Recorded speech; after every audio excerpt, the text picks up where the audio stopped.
Arrêtons-nous à la parabole de l'enfant prodigue, Luc 15, 11.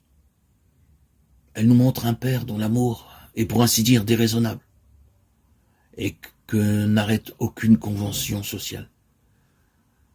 Il ne commence pas par des reproches avant d'exprimer sa joie de voir son fils revenu à la maison.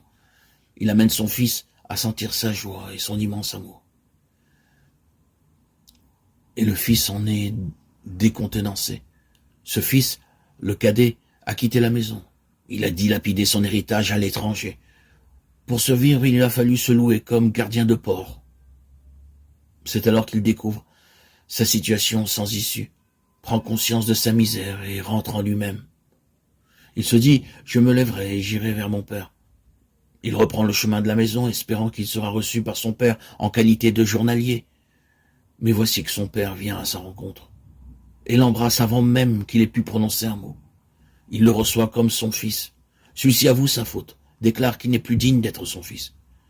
Il s'en remet à son père, accueille son amour et redevient le fils de la maison, non un journalier. Il prend part à la fête et se rend compte de ce qu'est un père.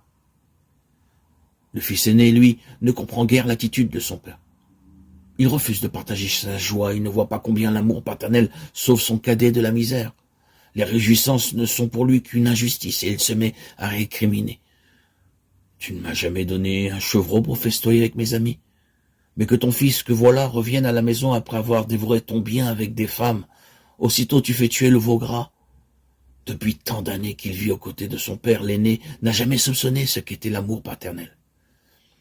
Il a servi, n'a transgressé aucun ordre, s'est comporté comme un domestique. Pourquoi donc n'a-t-il jamais vécu comme un fils, se laissant aimer par son père, élément d'un amour filial? Pourquoi n'a-t-il eu confiance ni en son père ni en lui-même? Le père s'efforce de changer ses dispositions, de l'amener au moins à partager sa joie, puisque le fils, ton frère, est de retour. Il lui rappelle « Tout ce qui est à moi est à toi ». Oui, tout lui appartenait, pas seulement le bétail. Mais il n'a profité de rien. Il n'a rien compris à la bonté et à la libéralité de son père. Il ne les a jamais perçus comme un appel, sinon il aurait pu découvrir ce qu'était réellement son père. Il n'a jamais vécu de la liberté d'un fils. N'a-t-il pas ainsi méconnu son père en vivant simplement à côté de lui? En fin de compte, sait-il ce qu'aimer? Soupçonne-t-il tout ce dont l'amour est capable?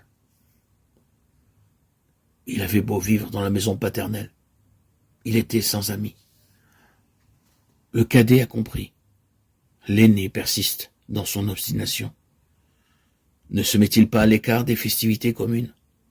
Lui qui est toujours resté à la maison, n'est-il pas, en fait, le fils perdu? Car il n'a jamais su ce qu'était être de la maison. Et à une heure décisive, il s'en exclut. Une question se pose à nous qui écoutons cette parabole. De quel côté sommes-nous? Laquelle de ces deux attitudes est la nôtre? Qu'en est-il de notre amour pour le Père?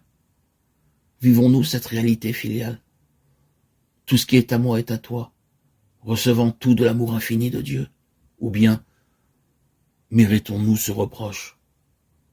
Tu aurais dû prendre part à la fête et te réjouir avec nous.